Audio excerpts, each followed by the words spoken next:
Buenos días. Empezamos nuestra clase del convenio 169 de la OIT después de un receso importante que tuvimos. Y la clase de hoy va a tratar específicamente sobre un texto, va a ser la base de esta lección. Voy a hablar sobre los derechos sociales en el convenio,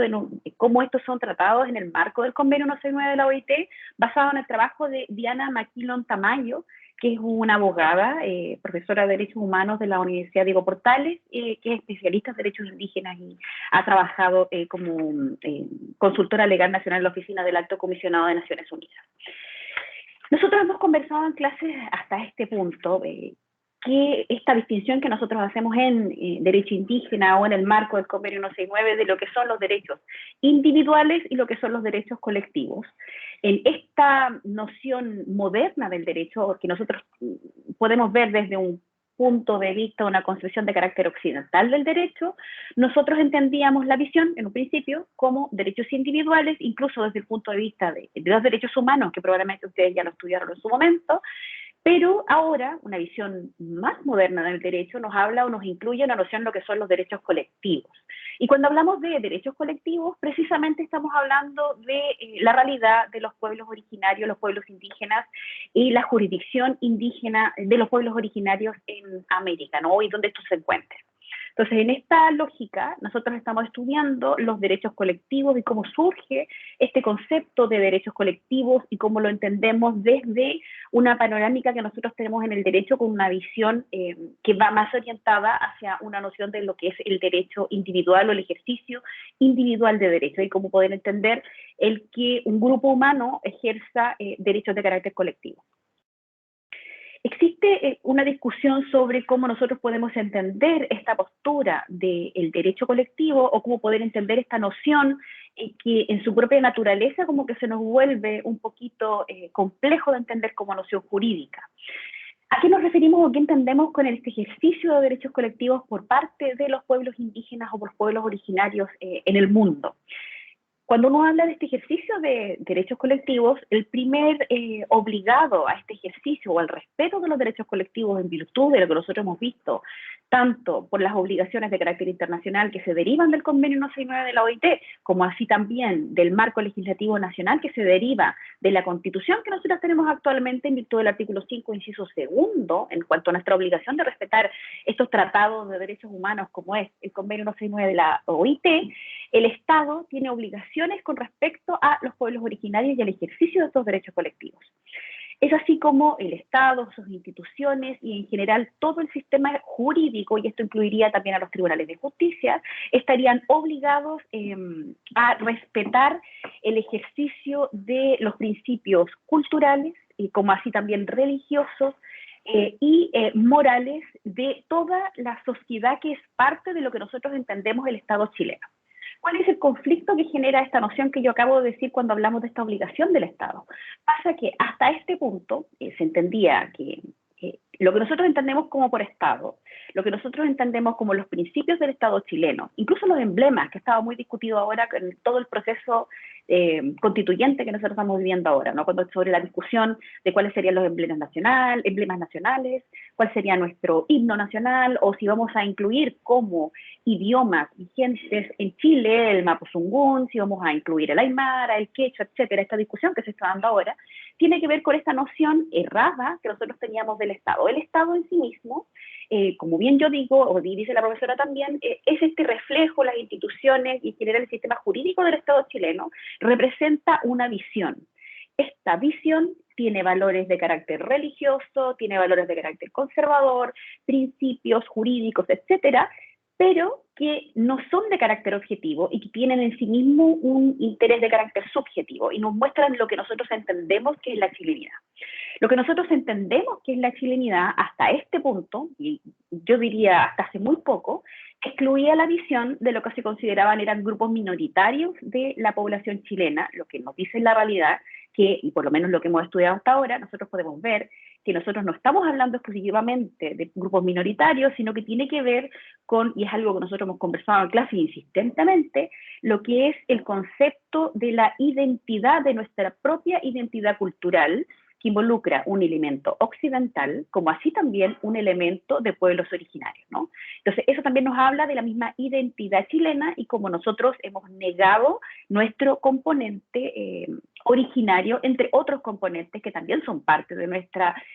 realidad nacional y que debieran también ser parte de nuestros principios y lo que nosotros entendemos como estas nociones que el Estado nacional debe representar a fin de evitar lo que nosotros también conversábamos en clases, lo que ocurre cuando nosotros hacemos estas negaciones de lo que nosotros culturalmente somos, los conflictos sociales importantes que se han dado en este último periodo, tanto en Chile como en diversos estados latinoamericanos, como así también en otros estados europeos y en general en el mundo, ¿no? Es decir, que nosotros insistamos en crear un discurso nacional de lo que constituye ser chileno, ser peruano, ser argentino, ser español,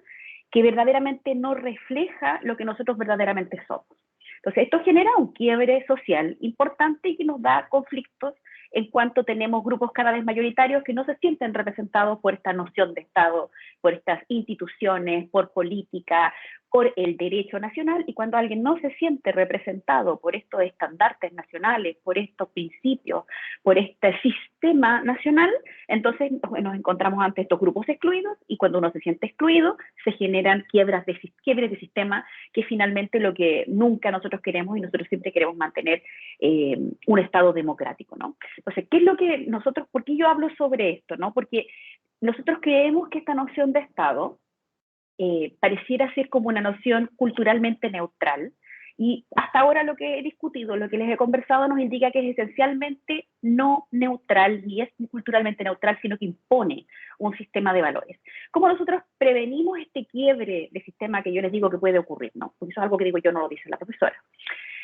Porque cuando nosotros generamos esta negación del otro, cuando nosotros hablamos de étnico, cuando hablamos de etnia, cuando hablamos de aborigen, y estoy ocupando términos que se han ocupado dentro del proceso constituyente y de ciertas conversaciones de las y los constituyentes, donde a veces han caído en algunos términos impropios. Nosotros hemos conversado porque decir etnias, que a pesar que nuestra ley indígena habla de etnias, es algo errado, y nosotros desde lo jurídico, desde lo doctrinario, desde lo social, no debiéramos hablar nunca de etnias, porque cuando hablamos de etnias hablamos de aquello que es étnico, y cuando hablamos de algo que es étnico hablamos de algo que me es extraño, me es ajeno, ¿no? Que va contra esta noción y va exactamente en esta noción que yo les digo de este Estado que me impone un concepto y que excluye ciertos grupos. Por eso es que es tan importante que nunca ocupemos el término etnias ni étnico para referirnos a pueblos originarios. Podemos decir pueblos originarios, podemos decir primeras naciones, podemos decir primera nación aymara, primera nación mapuche, primera nación quechua, etcétera, primera nación coya. Esa es la única forma en que,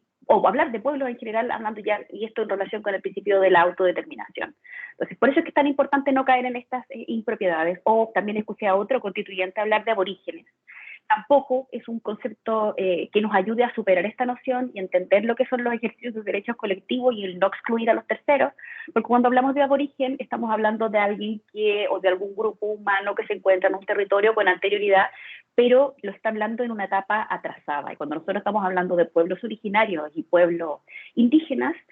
los pueblos originarios evolucionan como todos los pueblos evolucionan. Cuando hablamos de aborigen, estamos hablando como la visión errada que tenía un poco el convenio 107 de la OIT, cuando nosotros buscábamos asimilar a los pueblos indígenas, y ahí podíamos hablar como de aborigen, ¿no? Todo errado y concepto superado en derecho. Entonces lo aclaro porque tiene que ver con esta noción y tiene que ver con el reconocimiento de estos derechos colectivos y con este reconocimiento de lo que hasta ahora nos han dicho que no es parte de esta noción de Estado, y que nosotros ahora, en este momento histórico en Chile, hemos podido ver que es absolutamente contrario a la realidad, viendo dentro del proceso constituyente cómo están participando los 10 pueblos originarios reconocidos en Chile, y que incluso dentro de las conversaciones dentro del proceso constituyente se está buscando incorporar también la visión de los pueblos afrodescendientes que no fueron reconocidos dentro de los escaños reservados, que también en algún momento lo conversamos en clase y que fue un tema que se discutió en cuanto a este principio de la identidad chilena, y que también conversábamos de todas las olas que nosotros tenemos en cuanto a migraciones y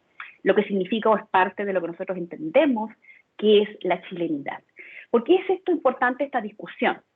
Porque esta discusión nos da el pie para por qué es beneficioso que nosotros después reconozcamos el Estado chileno como un Estado multicultural, como un Estado pluricultural, y en una etapa más avanzada, un Estado intercultural, que es lo que hemos conversado hasta este punto. sobre específicamente el caso de los pueblos indígenas y de los pueblos originarios. ¿Por qué nosotros hacemos este reconocimiento de sus derechos colectivos? ¿Por qué es importante reconocer a las primeras naciones indígenas, pueblos originarios chilenos? Porque en el caso de los pueblos indígenas, a diferencia de otros grupos minoritarios dentro de la sociedad que también son excluidos, pensemos, para que entiendan a qué me refiero, porque son muchos los grupos que son excluidos dentro de esta noción que nosotros entendemos de Estado. Por dar un ejemplo, el concepto que nosotros tenemos de familia en la Constitución, o el hecho que la familia sea parte del concepto de la Constitución, y entendiendo familia en los términos que se entienden, derecho de familia, y que se entiende dentro del concepto de matrimonio del artículo 102 del Código Civil, que me habla que es una unión entre un hombre y una mujer, ¿no? Esto excluye todo otro concepto de familia diversos a esta unión actual e indisoluble entre un hombre y una mujer, por ejemplo, una unión de carácter homosexual, o si hablamos de parejas que, por ejemplo, no se puedan reproducir. Y ese es el conflicto que puede dar esta noción. Eso, detrás de esto, tiene un concepto absolutamente conservador dentro de lo que es la noción de familia, y que se me impone a través de un sistema jurídico que lo ha instaurado como parte de un discurso. Esta exclusión que sufren los grupos alternativos o grupos minoritarios de la sociedad, en el caso de los pueblos originarios de las primeras naciones se suma otro argumento distinto a estos otros grupos que también son especiales y valorables y que tienen muy importante y deben ser reconocidos, pero nosotros tenemos que sumar a este grupo excluido que son los pueblos originarios, el hecho que los pueblos originarios se encontraban en este territorio antes de la configuración de lo que son los actuales estados latinoamericanos. Y no solamente ese argumento de que se encontraban en este territorio, sino que fueron reprimidos por la fuerza, por una fuerza extranjera que vino a ocupar ese territorio y que eventualmente después se convirtió en lo que nosotros entendemos como Estado chileno o diversos estados latinoamericanos que siguieron procesos independentistas o de independencia muy similares. Entonces, el Estado chileno generó este Estado chileno, que nosotros, y nuevamente entramos a la discusión constituyente, donde nosotros vemos la discusión sobre los emblemas nacionales, por qué no incluimos la huipala, por qué no incluimos la bandera mapuche, por qué no incluimos distintos idiomas indígenas nacionales. Entonces, nosotros sumamos el que entendemos este interés por los grupos minoritarios, este interés por los grupos excluidos, pero en el caso de los pueblos indígenas se suma este gran argumento de que los pueblos indígenas existían antes de la configuración del Estado Nacional y en el momento de generarse el Estado-Nación chileno, incluso antes, la llegada de los españoles, estos pueblos indígenas ya eran comunidades territoriales, comunidades sociales, comunidades políticas, tenían sistemas jurídicos propios, tenían cultura propia, tenían un idioma propio, etcétera. Una serie de características que fueron reprimidas por la fuerza y que después continuó en este proceso de represión o de exclusión de esta visión indígena en la generación de los estados latinoamericanos. Por eso es que es tan importante que nosotros esto lo pensemos y cuando hacemos la distinción de por qué nosotros debemos reconocer a los pueblos originarios, por qué debemos reconocer el ejercicio de los derechos colectivos, con la dificultad que eso tiene desde la visión occidental del ejercicio del derecho individual, es por esta razón sumada con lo que ya hemos revisado hasta ahora, este punto que yo les indicaba de la importancia de incluir la visión de los grupos excluidos, pensando en la misma seguridad y democracia de ese Estado en particular. Porque cuando nosotros excluimos o negamos nuestra propia realidad, entonces nosotros generamos o implicamos una situación de desigualdad. Entonces, si nosotros vemos los reclamos en general que existen en Chile en particular, pero en general en Latinoamérica, una de las grandes críticas a los sistemas actuales es que nos encontramos en una constante desigualdad, en una constante este sentido de sentirse o implicar una forma de desigualdad. Y esto tiene que ver con esta noción que yo le estoy pasando ahora de este reconocimiento del otro, ¿no? Y este reconocimiento del otro como parte integrante de mi propia identidad, de su propia identidad, de la identidad chilena. Ese es el punto importante. ¿Y por qué? Porque cuando nosotros hacemos esta negación continua y vivimos excluyendo al otro, se generan estos conflictos sociales por estos grupos que son constantemente excluidos y que se sienten en una situación de desigualdad. Entonces, ahí nosotros estamos previendo un conflicto futuro, incluso para quienes quizás no están de acuerdo con esto. Lucas, ¿buenas? ¿Me escuchas? Sí, profe. Escucha ya. No sabía si me escuchaba. Ya, y estaba hablando sobre esta noción. Bueno, empecé la clase hace un rato y la empecé a grabar, para que sepa, Lucas, no sé si me quiere decir algo. No, ahora no. Ya, ya. Solo para que tenga la noción de lo que estaba hablando yo hasta este punto, les estaba hablando de la noción de los derechos colectivos, los ejercicios de los derechos colectivos, en virtud o distinguiéndolo de lo que era el ejercicio de los derechos individuales, y aparte les estaba hablando de esto como uniéndolo a todo el proceso constituyente chileno y toda la situación que nosotros estamos viviendo ahora. Y en esta misma, y les daba un argumento adicional, que se lo digo para que puedan entender lo que voy a estar hablando como después, con respecto a los pueblos indígenas, específicamente el que los pueblos originarios son anteriores al Estado de Chile, y esto quiere decir que habiéndose encontrado en territorio nacional y en el momento de la llegada de los españoles, nos encontramos ante comunidades que ya tenían una organización política determinada, social determinada, y que fueron despojados por la fuerza de sus propios sistemas, de su propia identidad. Y bueno, y esta identidad persiste tanto como lo reconoce el Convenio 169 de la OIT, como lo reconoce la ley indígena. Ya. Y sobre esta noción, entonces nosotros podemos agrupar o entender los derechos colectivos, según lo que dice Jacob Levy. Uno podría entender los ejercicios del derecho colectivo como exenciones a leyes que dificultan ciertas prácticas culturales, por ejemplo, el uso de ciertas plantas determinadas, si lo vemos en la realidad nacional, el uso de la hoja de coca, por parte de miembros del pueblo originario aymara y quechua en el norte de Chile, y si esto pudiera o no generar conflictos en cierto ejercicio sobre si podemos entender que ahí podría haber algún problema con alguna sustancia que pudiera constituir alguna especie de droga, que no lo constituye, pero podríamos verlo como una especie de ejemplo en cuanto al uso de la hoja de coca en el norte de Chile por parte del pueblo aymara y por parte del pueblo quechua. Es una práctica cultural aceptada y que se ha mantenido a lo largo del tiempo en lo que es la mantención de la identidad cultural de estos pueblos originarios, y no son los únicos primeras naciones que así lo hacen, sino también así otras primeras naciones en el norte de Chile, en Bolivia y en Perú. También podemos verlo en este ejercicio de derechos colectivos, las subvenciones especiales, el autogobierno de minorías nacionales, la restricción de ciertas libertades para los no miembros de la comunidad, y el ejemplo de estas restricciones de ciertas libertades para los no miembros de ciertas comunidades, nosotros podemos ver un muy buen ejemplo en el sistema jurídico nacional de Canadá, donde, ya existe un reconocimiento a lo multicultural, a lo pluricultural, y se reconocen a las primeras naciones canadienses, y por tanto existen ciertos ejercicios de derechos colectivos que solo pueden ejercer quienes son miembros de esas comunidades, y no podrían hacerlo terceros que no son miembros de esas comunidades, o en un caso más extremo, existe una restricción del uso del idioma inglés en la ciudad de Quebec.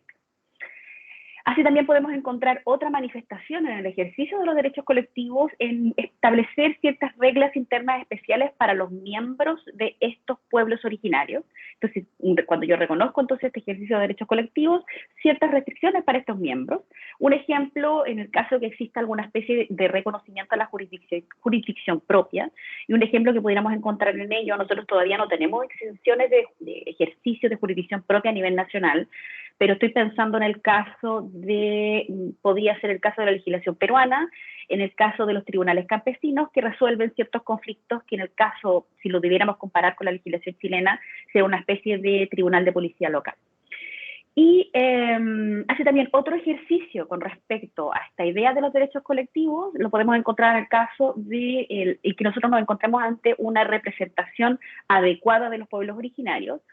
Podríamos verlo entonces como un ejercicio de este derecho colectivo, el reconocimiento que tuvo dentro del proceso constituyente a los escaños reservados. Quizá el tener estos 10 escaños reservados para pueblos originarios, garantizados para 10 pueblos originarios, nos da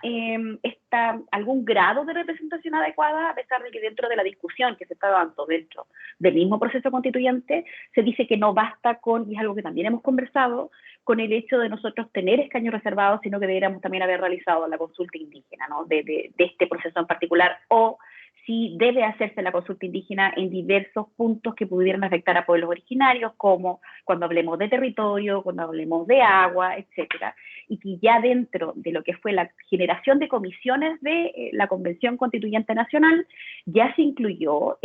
la consulta indígena y no se hace en el marco del convenio 169, que dentro de todo, si bien es una muy buena herramienta, es un muy buen tratado internacional de derechos humanos que trata sobre derechos colectivos principalmente, más que derechos individuales, lo hace en el marco de la Declaración Universal de Derechos de los Pueblos Indígenas, y el marco de esa declaración es mucho mayor en cuanto a cómo se entiende la consulta indígena, porque no lo hace en los mismos términos del convenio 169, sino que lo hace de una manera más extensa. Entonces, el hecho que se haya incluido dentro de esta primera etapa de generación de estos principios que van a hablar en el reglamento de la Convención Constituyente es un muy buen reflejo, o por lo menos busca tener esta representación adecuada más allá de los escaños reservados y más allá, incluso si nosotros lo vemos dentro del proceso constituyente, el mismo hecho que la presidenta de la Convención Constitucional sea una mujer mapuche, me da también una representación, alguien podría llamar adecuada, o al menos algún grado de representación en esta nueva constitución, que si lo veíamos dentro de este concepto que veíamos hace un rato, de por qué era importante reconocer a estos grupos, primeras naciones, y a quienes se consideraban excluidos dentro de una sociedad, porque entre más participativa e incluyente sea esta nueva constitución, más válido va a ser su resultado para la mayoría de la población, porque no se va a generar esta discusión de sentir que uno se encuentra en este grado de desigualdad, o efectivamente ser excluido de una realidad nacional que es, o de esta, y de sentido de identidad de la chilenidad, de lo que significa ser chileno, excluir estas nociones que siempre estuvieron presentes pero ocultas, que ocurre lo mismo con el caso de los afrodescendientes, entre otros principios y partes de nuestra identidad. Ya entrando a reglas,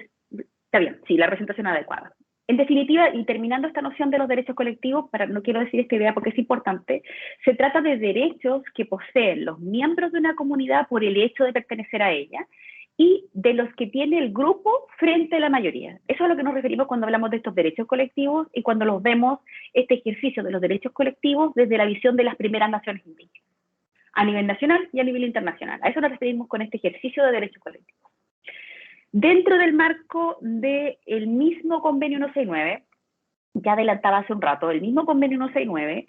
me habla en general, durante todo el convenio 169, reconociendo a los pueblos originarios, reconociendo a las primeras naciones en el ejercicio de estos derechos colectivos, y lo hace como una unidad, es decir, me habla del pueblo por completo, y en muy raras ocasiones me habla de derechos individuales de determinados miembros de una comunidad indígena. En general lo hace desde la visión de los derechos colectivos. El artículo 1, que define el sujeto al que se aplican sus normas, me dice: a los pueblos en países independientes, considerándolos indígenas por el hecho de descender de las poblaciones que habitan en el país o en una región geográfica a la que pertenece el país en la época de la conquista o la colonización, o del establecimiento de las actuales fronteras estatales, y que cualquiera sea su situación jurídica, conservan todas estas identidades propias, sus propias instituciones sociales, económicas, culturales, políticas o parte de ellas, que era este fundamento que yo les decía al principio de la clase, de por qué nosotros reconocemos especialmente, porque cuando hablamos del principio general de reconocer lo que hasta este momento ha sido excluido, porque es importante que reconozcamos los derechos y la misma existencia, como así también la identidad y principios culturales e identitarios de los pueblos originarios. Eso también es reconocido en este artículo 1 del convenio 169 de la OIT. En el mismo sentido, el artículo 2 establece el deber estatal de proteger los derechos de los pueblos indígenas, y el artículo 3 señala que estos pueblos deben gozar plenamente de todos los derechos humanos y libertades fundamentales. En general, todas las disposiciones del convenio se refieren a lo que les decía hace un rato, a los indígenas como un colectivo, y no entendiendo a los indígenas como sujetos individuales, independiente de que incluso cuando hablamos del ejercicio de derechos colectivos, cuando nosotros hablamos de la ejecución de estos derechos colectivos, en general también vamos a hablar de el ejercicio que individualmente hacen cada uno de los miembros de esta primera nación o de este grupo colectivo pueblos originarios.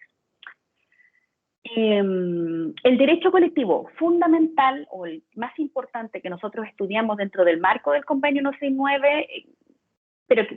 no quiero entrar todavía, voy a terminar esta idea, es el principio de la autodeterminación de los pueblos, que probablemente ustedes ya revisaron o vieron cuando estuvieron en derechos humanos, o lo que habían visto hasta ahora en derecho internacional.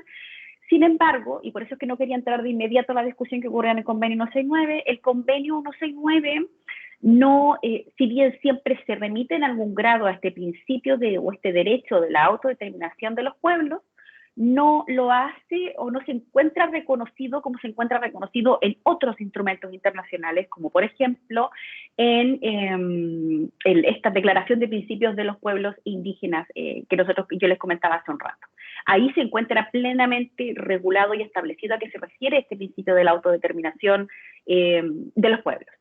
Algunos discutieron en algún momento que el hecho de que el convenio 169 no se remita expresamente al principio de la autodeterminación de los pueblos, o el hecho de que en algunos artículos pareciera excluir la aplicación o entender este principio de la autodeterminación de los pueblos. Como existía esta duda a nivel doctrinario y por la importancia que tiene el principio de la autodeterminación de los pueblos, se consultó a la OIT para poder saber si en las distintas disposiciones del convenio 169 en efecto excluían el principio de la autodeterminación de los pueblos. A lo que la OIT respondió que el convenio 169 de la OIT no es incompatible con ningún otro instrumento que regule derechos humanos a nivel internacional. Esto incluye la Declaración de los Pueblos Originarios de los Pueblos Indígenas, esto internacional, ¿no? Entonces, por tanto, es conclusión de la misma OIT, de la misma Organización Internacional del Trabajo, que el marco del convenio 169, a pesar de que no se remite expresamente a este principio, en ningún punto excluye el principio de la autodeterminación de los pueblos, sino que la restricción, porque hay una restricción dentro del convenio 169 de la noción del concepto pueblo,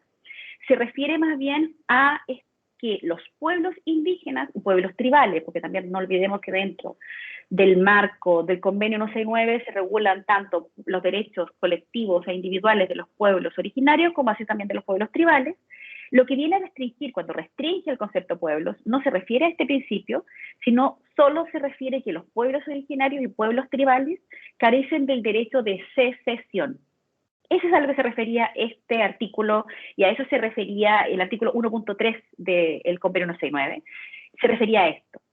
Si bien los pueblos originarios, pueblos indígenas, primeras naciones, tienen este reconocimiento del derecho de la autodeterminación, no tendrían el derecho de la secesión en virtud del convenio 169 de la OIT o de cualquier derecho o cualquier tratado que se encuentre regulado en el marco que nosotros tenemos hasta ahora de derecho internacional. A eso se refiere. Esto es súper importante la discusión que les estoy indicando ahora, porque el derecho de la secesión también aparece en lo que nosotros hemos revisado hasta ahora de la constituyente chilena. Una de las discusiones que se dio dentro de la semana pasada era sobre si el hecho de reconocer la consulta indígena dentro del proceso constituyente o el hecho de reconocer ciertas garantías y derechos especiales exclusivas para los pueblos originarios implicaba darles garantías o entregarle algo que no era de hecho para el resto de las demás naciones, o del resto de lo que se entiende como el concepto de la chilenidad. Y en esto hubo una discusión muy interesante que dio el constituyente aymara Luis Jiménez y la constituyente aymara Isabela Mamani, que hablaron sobre este punto en particular, natividad y empleo también. Entonces, para que vayamos viendo cómo se va dando esta discusión y cómo nosotros vemos esta discusión. El punto principal es que en el marco jurídico internacional que nosotros tenemos ahora, incluso del marco jurídico de derechos humanos, lo que no existe, lo único que se excluye es la posibilidad de secesión, es decir, de separarse los pueblos originarios del Estado-nación chileno, o del Estado-nación latinoamericano, o el Estado que incluya dentro de su concepto nacional a los pueblos originarios. Pero no excluye este principio de la autodeterminación, y que muy bien argumentaron los constituyentes que yo les mencioné hace un rato, que se argumentó sobre esta lógica, es decir, no se está argumentando desde el punto de vista de separarse del Estado chileno, sino todo lo contrario, ser incluido dentro de la noción del Estado chileno, de esta generación de un nuevo Estado chileno. Y para nosotros poder incluir esta noción o esta visión de los pueblos originarios, entonces lo que hay que hacer es incluir dentro de la Constitución a un Estado, o entender al Estado nacional por lo menos como un Estado pluricultural, plurinacional, hasta eventualmente llegar a la noción de la interculturalidad. Ya, ya, esta es para que se entienda entonces esta noción, porque, disculpen, porque muy probablemente esta discusión se va a seguir dando en el proceso constituyente nacional sobre la noción de si los pueblos originarios tienen garantías especiales, si reciben determinadas regalías, que esa fue la discusión que se dio por algunas constituyentes en el marco del proceso constituyente como Marinkovic y Marcela Cubillos, entre otros, que argumentaban que como que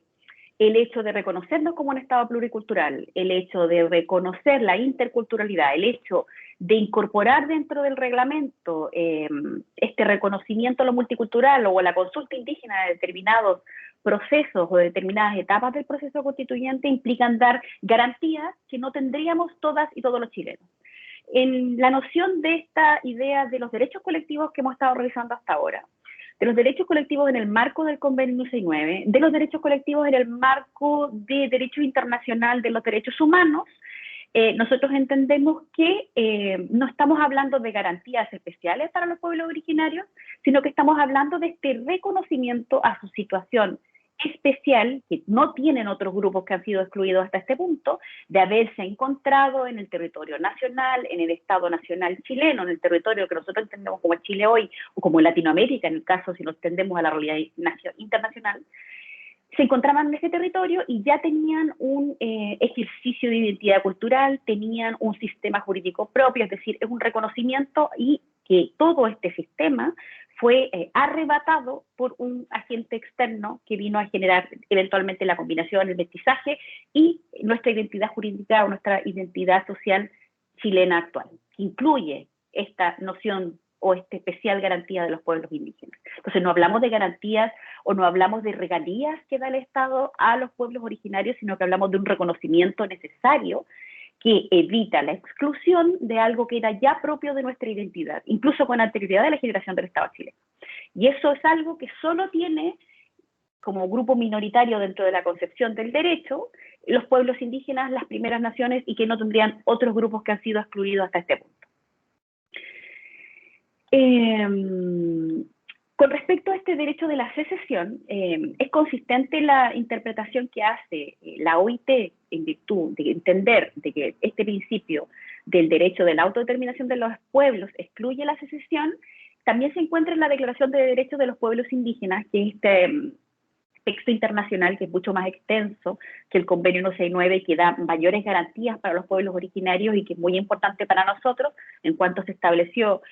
que como parte de cómo se va a realizar el proceso constituyente chileno va a ser en virtud de este conjunto de principios que tienen los pueblos indígenas. El artículo 3 me indica de esta declaración, los pueblos indígenas tienen derecho a la libre determinación, en virtud de ese derecho determinan libremente su condición política y persiguen libremente su desarrollo económico, social y cultural. Este artículo 3 es lo que me da luces de lo que nosotros entendemos por este principio de la autodeterminación de los pueblos, y se lo reitero porque va a ser un principio que vamos a escuchar constantemente en este proceso constituyente, y así en general yo creo que después de este proceso constituyente o incluso dentro de este mismo año en la discusión de quiénes van a ser candidatos a presidente, ¿no? Y el artículo 46 de esta misma declaración me dice, nada de lo señalado en la presente declaración se entenderá en el sentido de que autoriza o fomenta acción alguna encaminada a quebrantar o menoscabar total o parcialmente la integridad territorial o la unidad política de los estados soberanos independientes. ¿Por qué menciono este artículo 3 y el artículo 46? Porque entonces esto me da luces sobre lo que nosotros entendemos por el principio de la autodeterminación de los pueblos y da tranquilidad incluso para las y los constituyentes que desconocen de estos principios, que no tienen claro de qué se trata y en general para toda la chilenidad. ¿A qué nos referimos con este principio de la autodeterminación? El principio de la autodeterminación de los pueblos, que se encuentra reglamentado en algún grado en el Convenio 169 y en esta declaración que yo les menciono, en ningún caso da la posibilidad de sesionar el Estado o dividir los estados independientes latinoamericanos o los estados en general, sino que lo que viene a hacer expresamente es a reconocer el derecho que tienen los pueblos indígenas, las primeras naciones, a determinarse, y cuando se refiere a determinarse se refiere a su condición política, a todo aquello que persigan económicamente, social y cultural. Entonces, incluso, porque también se ha dado dentro del proceso constituyente o dentro de la discusión presidencial actual, es qué va a ocurrir si nosotros tenemos un reconocimiento pluricultural, si nosotros nos reconocemos como multiculturales o eventualmente llegamos al reconocimiento de la interculturalidad, es decir, cuando se produce un cruce entre ambas. Ni siquiera en el marco más amplio jurídico actual internacional, que sería de la Declaración de los Derechos de los Pueblos Indígenas de las Naciones Unidas, se permite el derecho de la secesión ni se reconoce este derecho a separarse de un Estado en particular, sino que en virtud del artículo 3 y 46 me dice expresamente que lo que cabe es reconocerlos políticamente, socialmente, de derechos económicos y culturales. A eso se refiere este principio de la autodeterminación. Quizá algunos grados de autogobierno,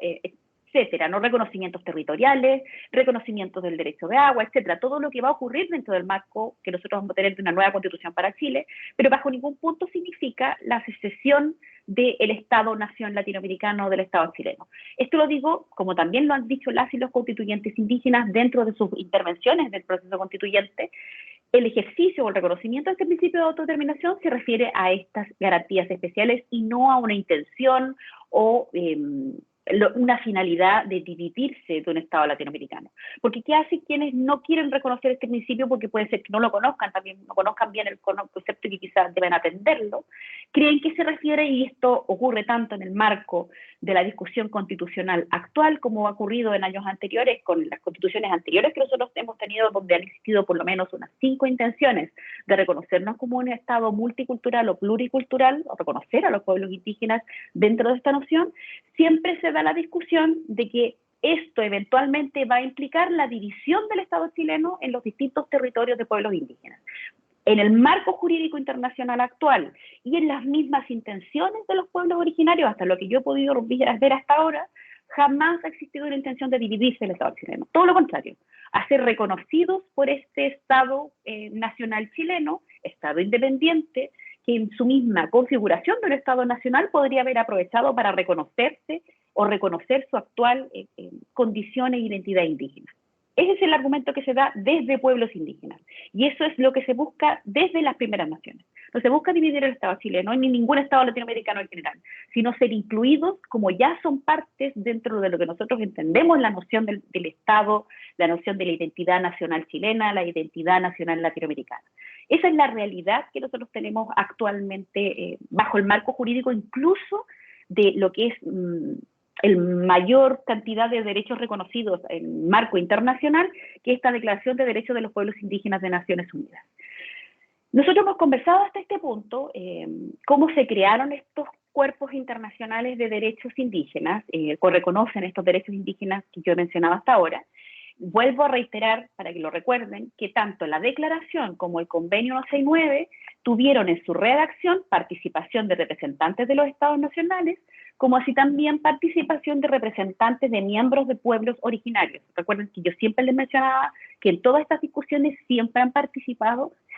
miembros de pueblos indígenas. Recuerden, porque para que sepan también que el reconocimiento que nosotros tenemos en el Convenio 169, como así también de la Declaración de los Pueblos Indígenas, no son concesiones graciosas que hacen representantes de los Estados-naciones latinoamericanos o de los Estados-naciones en general del mundo, sino que tienen que ver con la misma presión que los movimientos sociales, la misma presión que los pueblos indígenas generaron para ser reconocidos en estos marcos internacionales. Siempre fue así. Y es por eso que los primeros cuerpos de derechos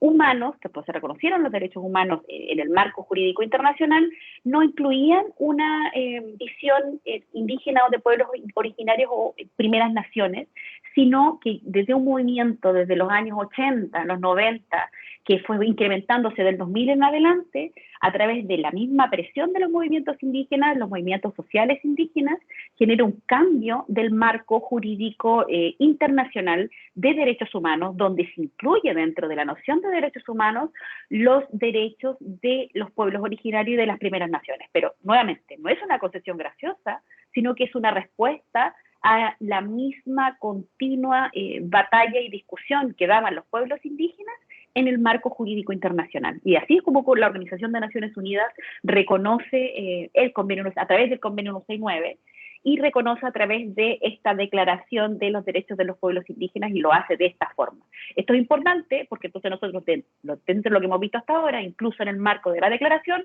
nunca me habla del derecho de la asociación o el derecho de dividirse, sino que me habla del reconocimiento de este principio de la autodeterminación de los pueblos y que se refiere exclusivamente a estos, reconocer especiales garantías, reconocer derechos sociales, derechos culturales, derechos lingüísticos y también algunos grados de autonomía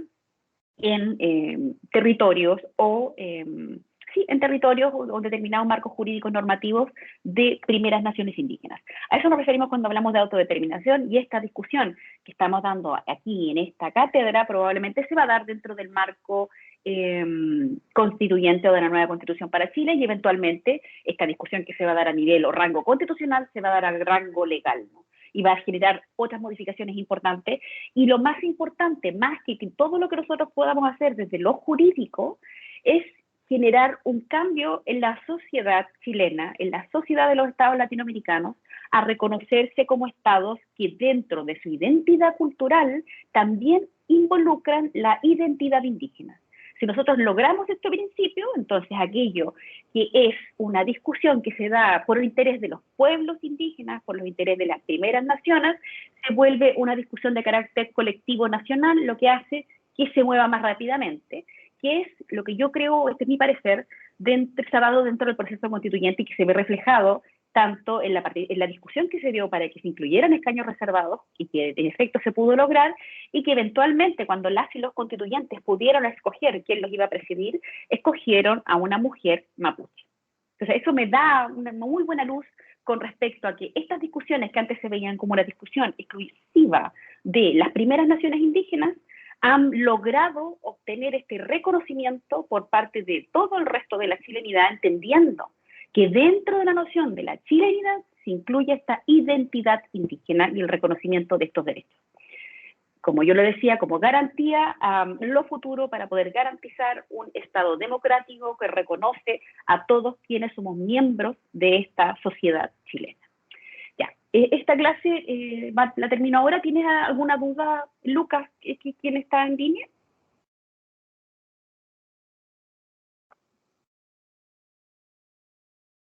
¿No? Ya, entonces continuamos el jueves y bueno, y una vez que ya hayamos vuelto a la normalidad, es decir, que ya podamos asistir a clases, conversamos sobre las evaluaciones y etcétera, ¿no? Eso sí se lo encargo, Lucas, y usted puede conversar con sus compañeras y compañeras. Esta clase está siendo grabada de todas maneras, la voy a subir a la plataforma del aula virtual, como así también a un canal de YouTube que yo tengo para que lo puedan ver ustedes y quienes estén interesados en saber sobre derecho indígena, sobre todo en el marco en que nosotros nos encontramos ahora. Así que nos vemos el jueves en clases porque tenemos que recuperar muchas clases. Chao, nos vemos. Profe, Dígame. aló, sí, lo siento, estaba en el baño. Quería decirle que la prueba, la teórica,